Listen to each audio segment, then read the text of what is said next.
it says, dedicated to the memory of those who sacrificed their lives in the liberation struggle for the Tamil nation. My first reaction is, who has sacrificed the most? It's the ordinary Tamils of Sri Lanka. They are the ones who have suffered the most. At least 70,000, I think it is much more, have died since 1983. And then you ask yourself, this is a journalist, always asking questions to yourself and to others, but which is the one organization that has suffered the most, who has sacrificed the most in the pursuit of this Tamil nation? It is the LTTE. There's no other organization has sacrificed so many of their cadres as the LTTE has. So, as you know, the Sri Lankan politics is highly polarized, and the Tamil politics is also highly polarized. You're either pro-LTTE or you're anti-LTTE. So when it's written like this, my skepticism says, okay, so maybe this is a pro-LTTE book. So let me turn around and see how many references to Prabhakaran there is in this book. So I turn around to the index, and then guess how many references to Prabhakaran there is? One. There is one reference to Prabhakaran. So then I'm intrigued, and I said, okay, what is this one reference to Prabhakaran? And with your permission, can I quote that incident you mentioned in the book? It is right at the end of the book. Remember, this book starts from 300 BC and it goes down to 2000 AD, and now we are in 2008. So it is the very last reference before he comes to his conclusion. And it is Dr. Gunasingham recounts an incident when he met with a very famous TULF leader, Shiva Chidambaram, who I knew very well, a very learned and distinguished man. So Dr. Gunasingham meets him in Madras, in Chennai, and asks him two questions. One, what do you think of Prabhakaran, given the fact that he was forced to live in exile in Chennai? He had to leave the Tamil areas and live in Chennai because of the LTT. They had threatened him, and so he had to live as an exile in Chennai. So his question was, what do you think of Prabhakaran? And the second question was, how long do you think it will take for the LTT to achieve their political goal of Tamilism? And Shiva Chidambaram, he quotes, is silent for a few minutes, and then with tears in his eyes, he recounts. He says, talking about Prabhakaran, he says, this is one Tamil leadership that nobody can buy.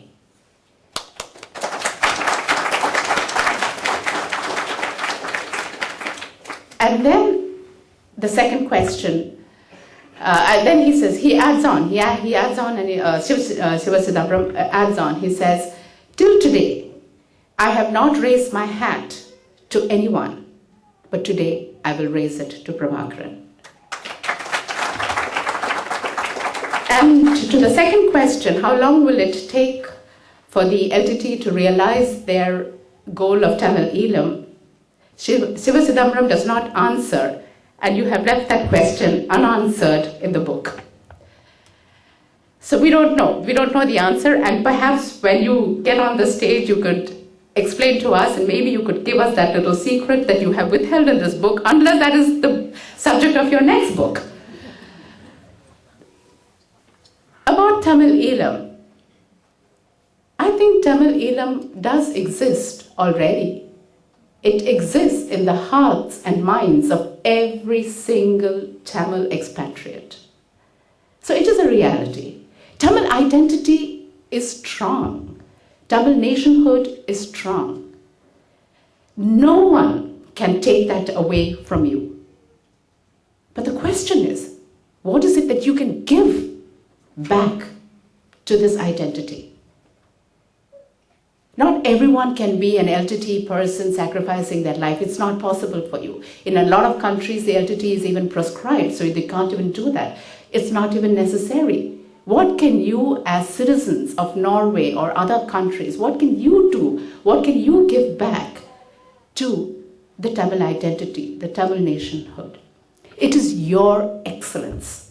Whatever you do, whatever branch, whatever field you are in, it is to bring that quality of excellence into that field. It is to bring professionalism. It is to bring scholarship, as this book has done. That is your greatest contribution.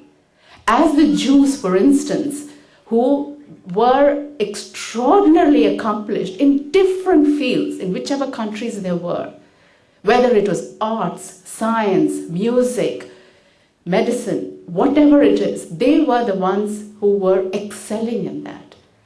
The tragedy of Sri Lanka has been that the tragedy of the Tamils in Sri Lanka has been that since 1983, a large number of Tamils had to leave Sri Lanka because it was so unsafe to be a Tamil in Sri Lanka. So they had to leave their country.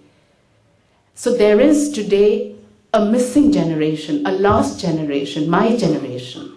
They were all in their 20s when they left, probably. People who are now in their 50s and 60s. For them, it was a matter of survival. They were running. It was a question of saving their lives, saving their families. But today, their children are growing up in stable, open democracies in Norway, in UK, in United States, in Australia, and other parts of Europe. These children are leading a much more secure life than their parents or their grandparents did. And they have valuable tools with them. They're enrolled in good universities. They can bring this quality of excellence. Time has come for this generation to rise and show what they're capable of, what history has shown what the Tamils are capable of. And here Dr. Gunasingham makes a couple of references here that unfortunately the Tamils have not paid enough attention to historical research. The Sinhalese have. They have spent a lot of time and effort doing this, and they also have a lot of funding to do this. The Tamils have not been able to do this for a variety of reasons. First of all, in a conflict situation, you do not have the luxury to indulge in research and history. You're trying to survive. Secondly, there is another aspect that perhaps the Tamils are more interested in things like medicine and engineering and do not attach enough prestige and value to things like social sciences, humanities, history.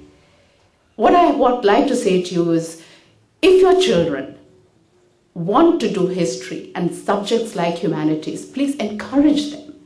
Because as this book shows, there is a whole area of research regarding the Sri Lankan Tamil history that is begging for research. Dr. Gunasingham himself had to travel all over the place. He had to go to United States, he had to go to UK, he had to go to Netherlands, he had to go to Portugal, he had to go to India to do the research for this book. But today the Tamil diaspora is in all these countries. And it is a much needed requirement today as part of what you can give back to your nationhood, to your identity, to encourage children to get into these disciplines. Today you have invaluable tools to conduct research. Encourage them to do this because as Dr. Gunasingham says in this book, history is our godmother at birth. I would like to conclude by making a small reference to something that Prabhakaran said in his very first interview, which, as you mentioned, was to me in 1984, almost a quarter of a century ago. And I asked him a question. It was the very first interview, so of course I had a whole lot of questions to ask about Jayavardhane, about the conflict, about history, about the armed struggle, about the democratic struggle, so on and so forth. All kinds of questions were asked. And then I asked him one question, the answer to which I still remember a quarter of a century later. I have interviewed a whole number of presidents and prime ministers. I don't remember a single thing that any one of them said. But this is one thing that I cannot forget. And to think, before I tell you what it is, just to think that Prabhakaran was only 29 years old when he said this. After asking all these questions, I suddenly popped this question. Who is your friend, philosopher, and guide? Came the answer. Nature is my friend. Remember, the LTT is a guerrilla organization that uses the natural terrain to conduct its warfare. So the natural terrain is your best ally when it comes to running away from the forces, is your best ally when it comes to surprise, ambush, taking on your enemy? He said, nature is my friend. Life is my philosopher. And who is his guide? History is my guide.